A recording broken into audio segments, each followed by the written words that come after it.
Bismillahirrahmanirrahim. I am your physics teacher Shazia from Government Degree College, F Block, Rawalpindi. We will continue chapter number 15, Electromagnetic Induction of second year book. What is transformer? Transformer जो है वो क्या है? Transformer is the device that employees the principle of the mutual induction. Transformer जो है second year, ये एक electrical device है which change a given AC voltage into a large or smaller AC voltage. It means कि आपके पास एक ही device है और वही डिवाइस जो है वो कन्वर्ट करती है AC वोल्टेज को लार्ज में और स्मॉल में भी कन्वर्ट कर सकती है, डिपेंड अपॉन कि आप इसको जो है वो किस तरह से यूज़ कर रहे हैं और आप किस तरह की आउटपुट चाहते हैं। अब ये है कि इसमें आपके पास ट्रांसफार्मर का प्रिंसिपल क्या है। सबसे पहले जब भी कोई डिवाइस होती है, तो कोई भी इलेक्ट्रिकल डिवाइस है या सिंपल डिवाइस है, तो आपको उसका प्रिंसिपल, कंस्ट्रक्शन, ये सब कुछ पता होना चाहिए। प्रिंसिपल जो है वो क्या है? Working principle of transformer is mutual induction between two coils wound on the same iron core, यानी उनकी कोर सेम होगी और उनको जो है उसमें टू कॉइल्स यूज़ होंगे। म्यूचुअल इंडक्शन मैंने आपको पहले पढ़ाया हुआ है। म्यूचुअल इंडक्शन में आप उसको म्यूचुअल इंडक्शन को एम से रिप्रेजेंट करते हैं। फिर म्यूचुअल इंडक्शन में आपके पास टू कॉइल्स होते हैं। वन कॉइल में फ्लक्स चेंज होता है और सेकंड कॉइल में इंड्यूस करंट प्रोड्यूस होता है। अब ये जो है फिर आपने एम जो है वो यूनिट ऑफ हेनरी जो है वो unit of the mutual induction, मैंने आपको mutual unit of the self induction दोनों करवाए थे। तो इसका वर्किंग प्रिंसिपल म्यूचुअल इंडक्शन है। कंस्ट्रक्शन में इसमें क्या क्या कंस्ट्रक्शन में है? इसकी कंस्ट्रक्शन में आपके पास जो है वो it consist of the two coils of copper coils which are magnetically link to each other. It means कि उनमें वो इलेक्ट्रिकली एक दूसरे के साथ अटैच नहीं होंगी, यानी बैटरी जो है वो एक ही कॉइल के साथ लगेगी, ये दूसरी कॉइल के साथ उस साइड पे बैटरी जो आउटपुट साइड है उस पर बैटरी नहीं होगी। ये नहीं होगा कि अलग अलग बैटरीज जो हैं वो यूज़ हो रही हैं। वन साइड से आप इनपुट देंगी और अदर साइड से आप आउटपुट देंगी। जैसे म्यूचुअल इंडक्शन में हमें जो है वो गल्वानोमीटर हमने सेकंड कॉइल में अटैच किया था और करंट की मेजरमेंट जो थी, डिटेक्शन जो थी, वो हम सेकंड कॉइल में देख रहे थे।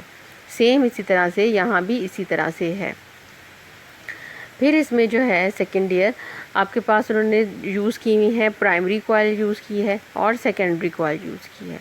उसने आपसे कहा कि the coil to which power AC power is supplied is called the primary coil and the coil which deliver the power to the output circuit is called the secondary coil. फिर जो है वोल्टेज और number of turns, जैसे मैंने आपको mutual induction में करवाया था, तो सेम इसी तरह से उन्होंने उसको लेबल कर लिया है। लेबल इस पॉइंट ऑफ व्यू से यूज़ किया है कि अगर आप सेल्फ इंडक्शन का आर्टिकल पढ़ रही हैं या सिंगल कॉइल है तो आप इसको लेबल नहीं करेंगी। अगर आप टू कॉइल्स ले रही हैं, थ्री कॉइल्स लेते हैं अगर हम, तो उसमें जो है कभी भी हम नंबरिंग इंक्रीज़ करते हैं तो आपको उनको जो है रिप्रेजेंटेशन करनी पड़ेगी। तो सेम इसी तरह से relation between the number of turns of the coil of the transformer and the induced EMF can be mathematically written as Vs divided by Vp is equal to the Ip over Is, ये value आ गई, is equal to Ns over Np, ये value है। अभी देख लें कि Vs आपके पास जो है वो क्या है? Voltage in the secondary coil, Is secondary current, Vp voltage in the primary coil, Ip the primary current, Ns number of turns in the secondary coil, Np is the number of turns in the primary coil। ये अब आपके पास इस तरह से representation आ गई। अब वो कहते हैं कि किस तरह से इसका वर्किंग जो है वो क्या है, इसकी वर्किंग किस तरह से होती है। Due to the change of the flux a back EMF, जो मैंने आपको कहा था कि EMF जो है वो प्रोड्यूस होती है which is called the back EMF is also induce in the primary which oppose the applied voltage. Thus the self induce EMF in the primary coil, वहाँ पे फिर आप उसकी जो है वो लिखेंगी, इक्वेशन लिखेंगी कि उसकी प्राइमरी कॉइल के लिए इक्वेशन जो होगी वो क्या इक्वेशन होगी। जैसे सपोज करें कि इसकी इक्वेशन हम लिखते हैं, माइनस लिखेंगे और आप लिखेंगी कि एन पी है, और इसकी इक्वेशन जो है इसके साथ चेंज ऑफ फ्लक्स होगा delta phi over delta t. ये आपके पास इक्वेशन आ जाएगी।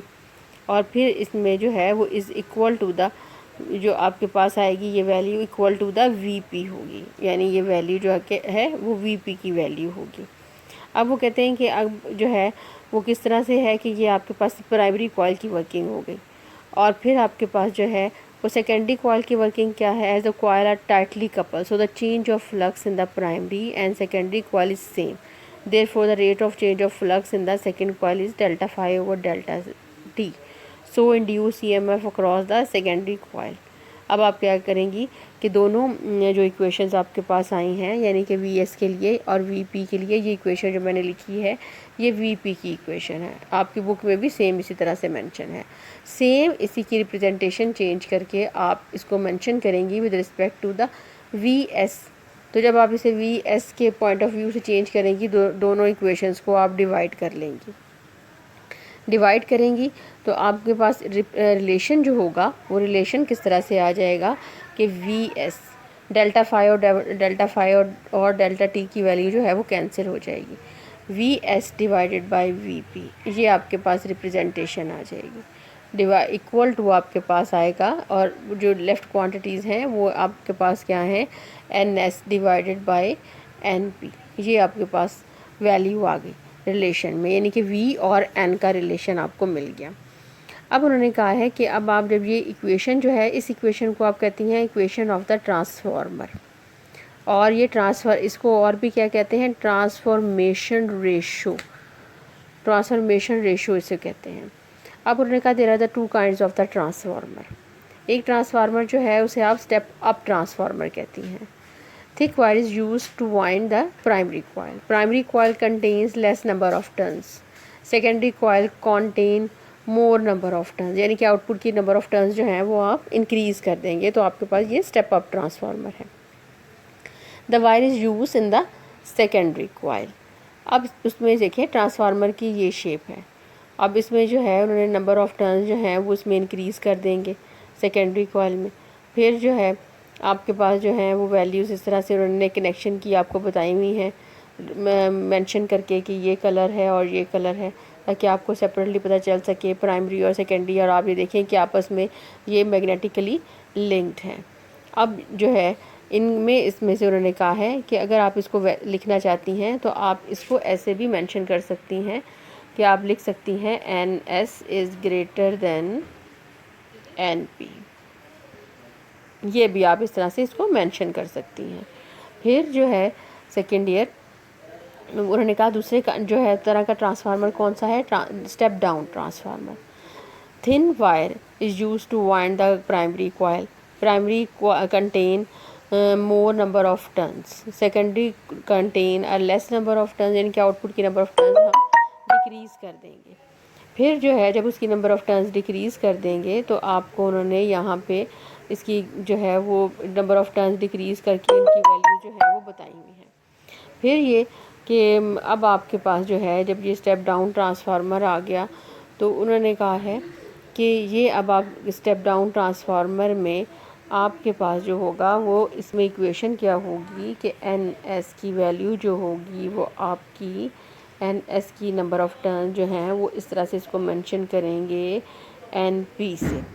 ये नंबर ऑफ़ टर्न्स आपकी आ गई कि NP से आपने N पे उसको मेंशन कर दिया। अब जब आप उसको मेंशन करती हैं तो ये देखें कि अब आपके पास ट्रांसफार्मर जो है वो इस तरह से आ जाता है, यानी आपने जो इसको मेंशन किया हुआ है कि ये आपने इसकी AC वोल्टेज लगाई हुई है, ये नंबर ऑफ़ टर्न्स वोल्टेज को primary number of turn voltage जो है प्राइमरी की VS जो है सेकेंडरी कॉइल की जो है वो वोल्टेज जो आप उसको आउटपुट ले रही हैं उसने एक बल्ब लगा दिया है कि ताकि आपको पता चले कि आप यहाँ से आउटपुट ले रही हैं। ये नंबर ऑफ़ टर्न्स इंक्रीज़, ये नंबर ऑफ़ टर्न्स आपको बताए हैं कि नंबर ऑफ़ टर्न्स ये हैं। ये आपको उन्होंने equation of the number of जो है वो ट्रांसफार्मर में बता दी है। मगर इस कॉइल को देखने से, इस ट्रांसफार्मर को देखने से पता चलता है कि इसमें number of turns in the primary coil increase हैं, इसलिए ये स्टेप डाउन ट्रांसफार्मर है। अगर आप सिंपल बनाती हैं तो आप नंबर ऑफ़ टर्न्स इक्वल कर दें और ट्रांसफार्मर की इक्वेशन जो है वो डायग्राम बना दें। अब जो है जब आप इसकी डायग्राम बना देती हैं तो आपने इसकी जो है वो सेकेंड ईयर एक ही डायग्राम बनाना चाहती हैं तो एक ही डायग्राम बना दें। अगर आप इसकी जो है वो 2 डायग्राम या 3 डायग्राम बनाना चाहती हैं, यानी कि एक डायग्राम आपकी होगी ट्रांसफार्मर की डायग्राम, जो ये डायग्राम होगी, फिर एक डायग्राम होगी आपकी स्टेप अप की ट्रांसफार्मर की डायग्राम, एक आपकी डायग्राम होगी स्टेप डाउन ट्रांसफार्मर की डायग्राम। ये बनाना चाहती हैं तो बना दें, अदरवाइज़ आप एक मेन डायग्राम जो है वो बनाएंगी और इक्वेशंस जो हैं वो एक्सप्लेन करेंगी with respect to the voltage and with respect to the number of turns. आपने इस आर्टिकल को अच्छे तरीके से करना है, फिर इसका सेकंड पार्ट मैं आपको बाद में करवाऊंगी। Thank you so much. अल्लाह हाफिज़।